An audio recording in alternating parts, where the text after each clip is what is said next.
안녕하세요. 해리비아입니다. 오늘은 텀블버 클라우드 펀딩을 통해 출판물을 만들고 싶은 경우 반드시 확인해야 할 3가지에 대한 영상을 만들어 봤습니다. 이를 확인하지 않고 프로젝트 검사로 바로 넘어갈 경우 시간과 노력을 들어 힘들게 기획안을 완성했는데 승인이 되지 않을 수 있기 때문에 이 과정을 꼭 참고하셔서 봐주시길 바랍니다. 첫 번째는 ISBN을 발급받을 도서의 경우, 두 번째는 단행본 도서에 대해 이야기를 해드릴 거고, 마지막 3번째는 한글 번역서에 대한 이야기를 해보려고 합니다. 첫 번째인 ISBN 도서로 내가 책을 신청하고 싶다라고 할 경우 도서정가제를 위반하지 않는지를 먼저 살펴봐야 해요. ISBN이란 국제표준 도서번호로 이 코드를 받은 모든 책들은 도서정가제를 준수해야 합니다. 만약에 내가 ISBN을 발급받지 않은 독립출판물을 만들고 싶다라고 하면은 이 항목에 대해서는 신경을 안 쓰셔도 됩니다. 하지만 내가 ISBN을 발급받고자 한다면은 이 도서정가제를 위반하지 않는지 반드시 확인할 필요가 있으십니다. ISBN은 책의 법률적인 보호를 받기 위한 주민등록번호라고 생각을 하시면 됩니다. 그렇다면 도서정가제란 무엇일까요?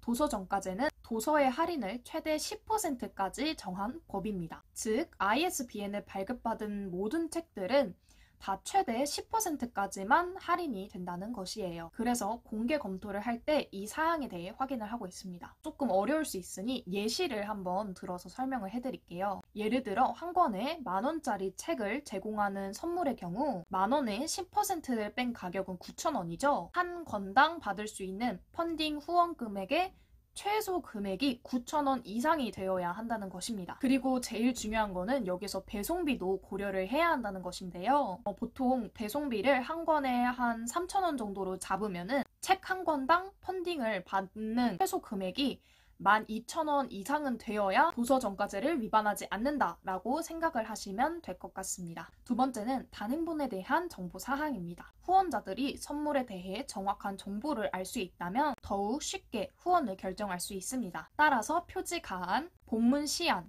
판형, 제작 방식, 목차 등 창작물을 가늠할 수 있는 그런 정보들을 기입을 하시는 것이 좋습니다. 그렇기에 어느 정도 완성이 되거나 제작 중에 있다고 하면 준비를 해서 본문의 내용 그리고 책의 표지 같은 부분을 이미지로 만들어서 보여주는 것이 더 펀딩을 성공하는 데 효과적일 수 있습니다. 특히 후원자들의 신뢰를 바탕으로 하는 펀딩인 만큼 원고 내지 디자인, 마감 일정, 교정 및 교열 일정, 인쇄 시작 일정 등 출판에 대한 세부 일정을 대략적으로라도 정확하게 기입을 하는 것이 중요하다고 볼 수 있습니다.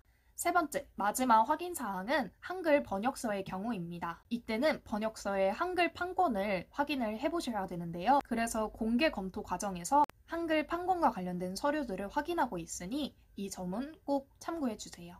자, 오늘은 책 출판을 받고 싶으면 반드시 확인해 봐야 할 3가지에 대한 영상을 만들어 봤는데요. 네, 오늘도 저의 영상 시청해 주셔서 감사드리고 저는 다음 영상에서 여러분들을 찾아뵙도록 하겠습니다. 다음 이야기도 기대해 주세요. 안녕!